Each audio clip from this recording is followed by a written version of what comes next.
Hi guys, and welcome back. So part of the reason why it took me a little while in order to get to create this video, I was I was working to just get 30 minutes to be able to sit down and in one sort of frill swoop get this thing out.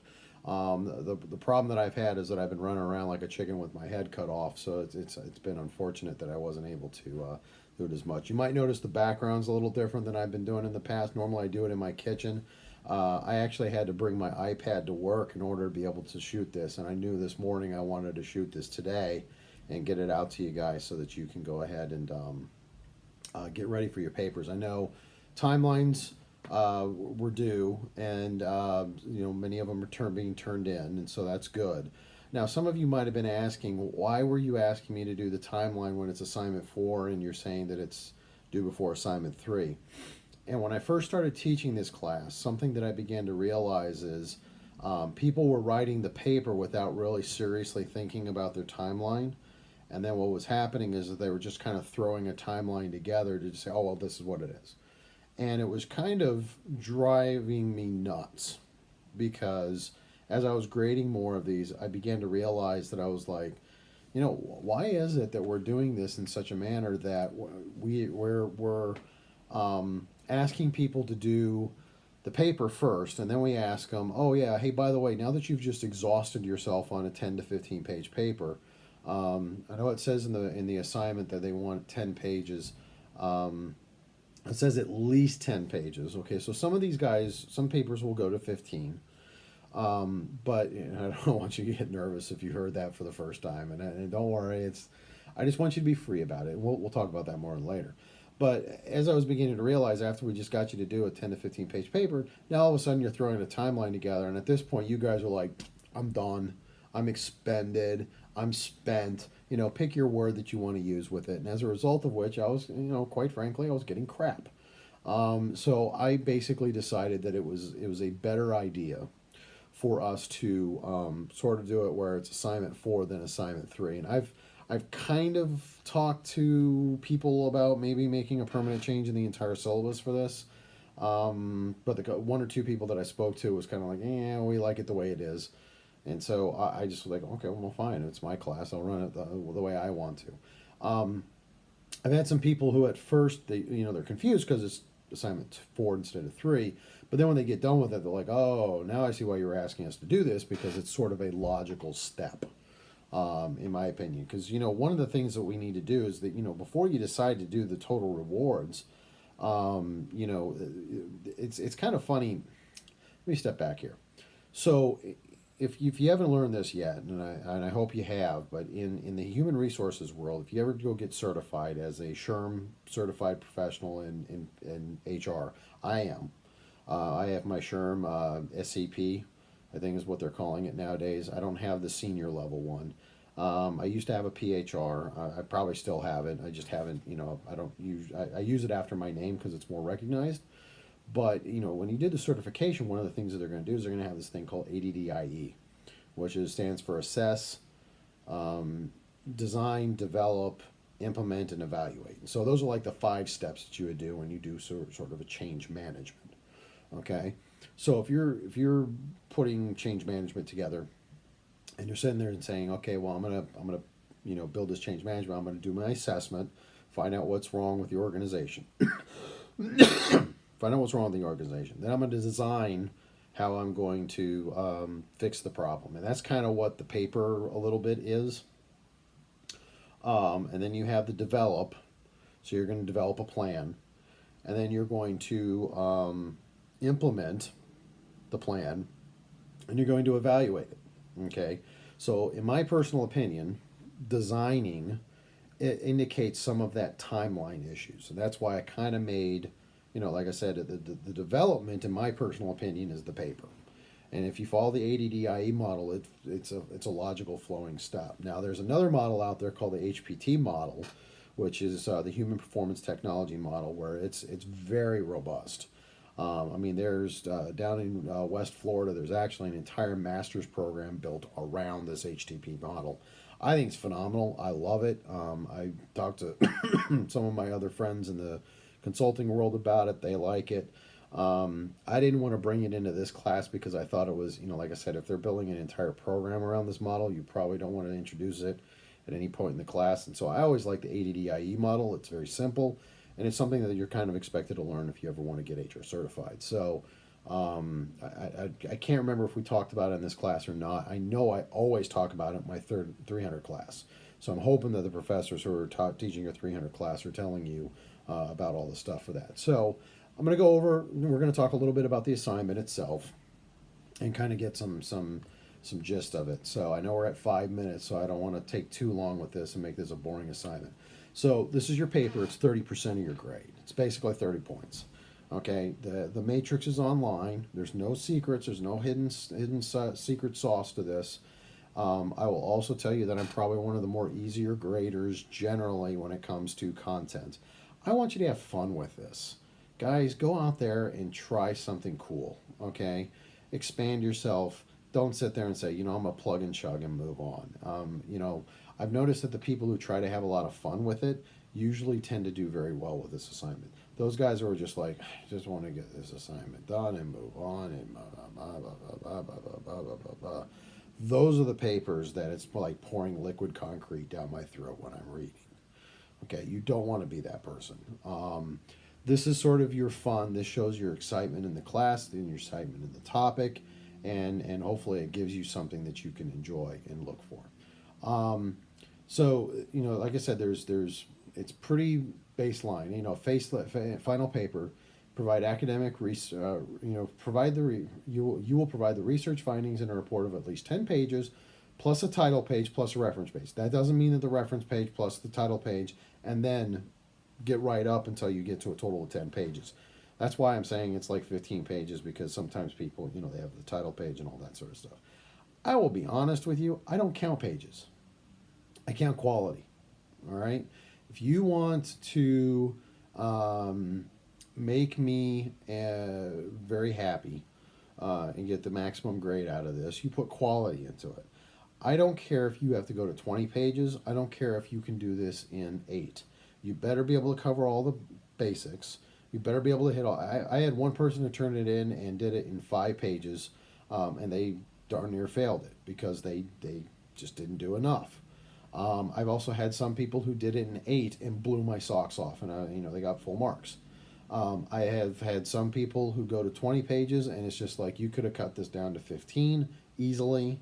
There's a lot of fluff in here it's not, and guys, look, I don't, my teenage son were here. He could identify the word stupid that's usually written across here, because obviously that must be there, because that sometimes he thinks I am. Look, you are writing one paper for yourself. I have seen probably close to 200 to 300 pages on the papers on this, or various papers written by various subjects. I've been teaching for many years, so please put some effort into this, okay? You need at least 8 sources in APA format and a reference source, okay? 8 sources. I don't think we were forcing scholarly in this one. So most of y'all that didn't ever, with at least 8 scholarly sources. So it has to be 8 scholarly sources in this one. They actually did change that to that this time. So I want you to focus on the 8 scholarly sources, and that, what do? You go to the library. Now, if you want to put in 15 sources or 20 sources or 30 sources, I don't care, but at least 8 individually labeled scholarly sources. You don't, it'll be a hit, okay? You want to get full marks, that's what you do. You get your at least your 8. You need a title page in academic format. If you go to, and I'm going to show you this here. Sorry, that's my chair. It's not anything about me. P-U-R-D-U-E-O-L. Okay, Purdue OWL. If you do a Google search or a Bing search, I tend to use Bing, for Purdue OWL APA, you will see, dun, dun, dun, dun. Okay, these are going to be the search results that you're going to see. All right, you will see a Purdue OWL APA formatting style guide. Okay, the APA format, and then you go ahead and you click on it. And unfortunately, Purdue is obviously busy right now. So And they'll give you a whole lot of these different topics that they're actually on this web page. Okay, they have and on the main page it has a title page. It will tell you to do a running head, a title of your paper. They even give you an example of a title page. Don't be one of those guys who goes on Word and uses one of these fancy, title pages. Number one, it doesn't impress me. Number two, it basically tells me you don't follow instructions. Okay, this is a cookie cutter paper in that sense. There's certain portions of this that you need to really just follow. Okay. Give an introduction and a purpose of the paper. Now, I haven't talked about it in this class. I was planning on doing a video, and unfortunately, because of what took place, over the past couple of weeks, I didn't get a chance to do this. But a sort of the cookbook of how to write a good paper. Introduction, make it snappy, something that kind of wakes up the attention. It's always kind of useful. All right, you want to summarize and describe the organization, including its capabilities, goals and objectives, challenges, values, core competencies. That's pretty much it. I mean, if you summarize it probably should be about a paragraph or two at the most, maybe three. Or if you want to, you can, if you want to really expand this paper out, you can do, a paragraph on one or two of these a piece and, expand this out to around 5 paragraphs. Again, do what you think you need to do in order to tell me everything that needs to be done. Some of you struggled with the PowerPoint presentations where you tried to write every single thing on the slide. And I mean, I'll be honest, there were some slides I just didn't even read because I was just like, there's just no way I can read all of this. It's a PowerPoint slide. It's not a paper, for example. Okay, so in looking at the paper's different. Okay, I want you to write everything that you feel that you need. Okay, so go ahead and do that. You want to demonstrate your knowledge of the total rewards model by describing the current total rewards philosophy of the organization and all 3 of its categories of offerings. Okay. Hit all 3 categories. You can do a paragraph apiece, and that'll get you to that area. Identify and describe the segmentation of the workforce. All right, segmentation of the workforce is how is your company dividing the workforce? Accounting firms, for example, we have staff accountants. We have different overall groups. We have support staff, we have staff accountants, and then we have administration. Are pretty much the big 3. That end up, I'm sorry, and actually, no, sorry, then there's 4 because of the partners. The partners are usually seen as their own group, and for a logical reason, because their compensation is done vastly different than everybody else. So, if that would be a good segmentation for, say, an accounting firm. Good segmentation for the military. You have officers, warrant officers, enlisted, chiefs. Forgive me for going Navy. I mean, I like to start with the best, and so we kind of go on. But you have your officers, your chiefs, your warrant officers, and your enlisted. And then within the enlisted, you have you have petty officers, and then you have your junior enlisted. Okay, so there's different segmentation. You can segment by rank. You can also segment by duty positions. Also within the military, I mean, I'm an aviation guy, so forgive me if I give aviation examples. But you have the maintainers, then you have the pilots, the aviation, the people, the air crews. And then you also have, various levels of support staff. Okay, so there's different ways to do different types of segmentation. Likely your organization does more than one. You don't have to explain every single type of segmentation that they get down to. Okay, just sort of in general. Describe further the current requisite capabilities of the organization and the competencies / knowledge, skills, and abilities of the employees, and in your opinion, an analysis of whether the current needs will change given the issues face the organization. So this is kind of doing like a SWOT analysis, or it's kind of like saying, hey, look, very good example, Silicon Valley. There's definitely a lot of changes that are going on in Silicon Valley. There's going to be higher levels of technology in cars, for example. So because we see this change coming up, we're going to reorganize we're going to try to structure the organization so it can be ready for that change. That's kind of what they're asking you to do. Or if you see, a very good example, Alan Greenspan was on the radio or TV a couple days ago saying, hey, they think that bond prices are in a bubble, and as a result of which they're going to collapse, and if they collapse, then interest rates will skyrocket. And so how are you preparing your organization for that, especially if you work for a company that's very debt laden? Construction companies have tons of debt, and that's just because they have to finance buildings until they get the money that's being paid out by the contract over time. They need the working capital in order to be able to do the thing. So if you have an organization that's dealing with a lot of that, you might have to reconsider how you're going to do various things, things of that nature. And so taking that to a more, how do we figure that out from a, from an HR perspective? You may actually be noticing, for example, I think a very good example was that I've heard a rumor that DoD is thinking about pushing out tons of people. I don't think it's actually a rumor anymore. I think it's news now. Secretary Mattis, Mad Dog Mattis, or St. Mattis the First, depending on your reveration for the gentleman. I personally like him a lot. Never met him before, but I know people who've worked for him, and they say he's a fantastic leader. But the thing that he's talking about is that if you're not deployable for a 12-month period, you're going to be out. Nothing we can do. And so what we need to do is, in that sort of case, if you are a government contractor and you're going to anticipate this huge influx of veteran-type workers, how might you reorganize your organization so that you can capture those workers? So if you work in the government contracting industry, you know that by hiring veterans, it makes you look good when you do your Vet 100 forms. Okay, so those are the types of things that you want to do. So take a look at the requisite capabilities that they have right now, see what's going on in the environment, and then say, hey, these are some of the differences that I see that are going to be happening. So we're going to redo our total reward structure to bring these people on board for this reason. Okay.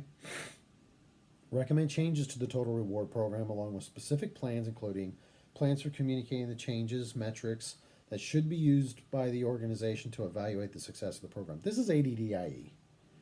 ADDIE: assess, design, develop, implement, evaluate. If you use that model, you're going to answer everything that needs to be done for that change. Okay. I don't know what else to say. You could bust out the HPT model. This paper will go to 30 pages. I wouldn't recommend it. Please don't do it. I know I mentioned it earlier, but I just wanted to give you kind of different examples. But I don't want you to get too creative with this. Focus with ADDIE. Assess, design, develop, implement, and evaluate. Okay, I took an entire class on evaluation. And one of the things we noticed is that nobody spends any time on it. So spend a little time on that. Implementation is where everybody says that's where the rubber meets the road. It's what we're getting paid for. But, at the same time, you don't want to just blow everything else off. All right? Present the justification for your recommendations. That's where some of that scholarly research should be coming in. In fact, I would say that should be heavily laden scholarly research, if possible. Assess and discuss the risks of not implementing the program of opportunities. I actually got a master's. My first master's was actually in IT management. I got an MBA concentrated in MIS, Management Information Systems. And one of the things that we used to do in our consultation classes that they taught us was you're going to basically provide the client with at least 3 to 4 different recommendations. And recommendation number 4 will always be do nothing. And if you do nothing, you make it sound like the whole world's about to end. Okay? And the reason why is because you need them to have a full understanding of the fact that, hey, if we do nothing, there's 3 types of people, right? There's those that go out there and make things happen. Hold up.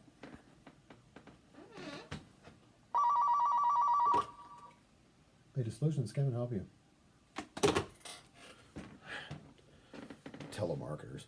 Okay, so there's 3 different types of people. You have those that make things happen, you have those that let things happen, and then you have those that wonder what happened. Okay? You don't, you want to have one of those things that if you say, if you do nothing, guess what? You're going to be wondering what happened because you're not going to know. Until the next thing you know, you're hanging out a bankruptcy sign and you're selling all the assets of the company. All right? So do me a favor. And, I would say, present the justifications for your recommendation. Tell me what happens if nothing happens. If you do nothing, what'll happen? That pretty much is about 1 paragraph and you're done. There's no reason for you to need to worry too much about that. provide your metrics for evaluating the total rewards program and share why you chose the ones that you did. Now, we talked a little bit about metrics. Um, don't sit there and just say, oh, yeah, well, you know, if you don't do this, you're going to have higher turnover ratio and then call it done. Okay, yeah, we understand. If you don't do a good total rewards, you're going to lose people. Got it. But there should be some other metrics that you're bringing into this that should, you know, be able to sort of measure things. Very good example. You might have, you know, turnover is a very common one. But the problem I have with turnover ratio is that it's very immediate. You want to choose some. You want to choose at least one that's leading, a leading indicator, and one that is a lagging indicator. Okay, the leading indicator. You know, I'm trying to think. For example, yeah. Okay, so a very good one would be, you know, clicks per advertisement for a job. So if you put out there that you're going to, you know, mass advertise this new reward change to God and everybody else in the world, you could have them say, look, we're going to go ahead and we're going to measure, you know, clicks per, you know, ad being used to advertise jobs, because if everybody knows that there's this great new reward that's taking place, and you take, you know, clicks before you made the announcement and then clicks after you made the announcement, guess what? Your new implementation might be having an effect on other people. And that's a leading indicator, because if people are coming to work for your company, it's going to take a while for that to kind of to come in. A lagging indicator will be a turnover ratio. That's a very good indication of a lagging indicator, because people usually will put up with a lot of crap before they leave. Okay? It's not like you're going to sit there and put this new total rewards out there and they're going to be like, oh, I'm done. I quit. Okay. I mean, sometimes they'll do it.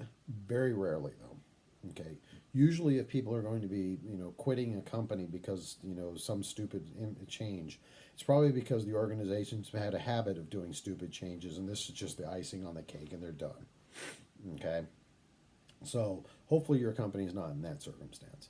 But that's kind of what I would say. You know, choose something that's kind of a leading indicator, one that's a lagging indicator. That way, it kind of shows sort of an indication that you have done that. Okay, so present a general explanation for the timeline for implementation in your paper and submit the timeline as a separate assignment. You should refer to the implementation task list in the timeline paper and da da da da. So if you're going to present a general explanation for a timeline, and your timeline's assignment 4, then you probably had to build the timeline ahead of time. Professor is getting a little smart, isn't he? Okay, so forgive me, I wallow in my own ego sometimes, and enjoy the fact that sometimes I can be right. I mean, you know, my wife never tells me I'm right, so, you know, I got to enjoy it when I can. But the fact of the matter is, you need to go ahead and do, you know, you've done your timeline because you'll turn it in already, hopefully. Knock on wood. Okay. And then basically what you need to do is then think about the fact that just do kind of a general explanation of it. You've already built it. Well, all you have to do is say, you know, tell me what it says. And that's it. Like I said, when I grade the timelines, usually I'm pretty quick about it. I don't waste a lot of time on it, because my personal opinion, the purpose of this paper is for you to explore and enjoy yourself. You know, get out there and take a look at what you built for the organization, and as a result of which, you can then go ahead and take a look at it and say, yeah, I get this. Okay, and that's kind of the whole goal of this. All right, reference pages. I'm going to sound like a broken record. Okay, 8 scholarly sources. 8 scholarly sources. Don't make me go Mr. Rogers on you guys. All right, 8 scholarly sources. Or I can go count from Sesame Street. Okay, 1 2 3 Okay, all the way to 8. 8. This many. 8. All right. Sorry, you can tell that I've been. You know, I think I've got a little bit of a sugar high as a result of all the pizza that I just had for dinner. All right, so you need to take a look at this. If you have any questions, send them out. I've noted a lot of you have been sending out requests for this video, so hopefully you guys will be happy. And then if you have any questions, like I said, reach out to me. You know my phone number, and you know my phone works because even telemarketers have the number now. But I'll definitely reach out to you guys. I don't know if there's going to be another video after this. I just want to kind of take this. Well, actually, I'm going to make another video where I talk about that. Okay? Thanks. Bye.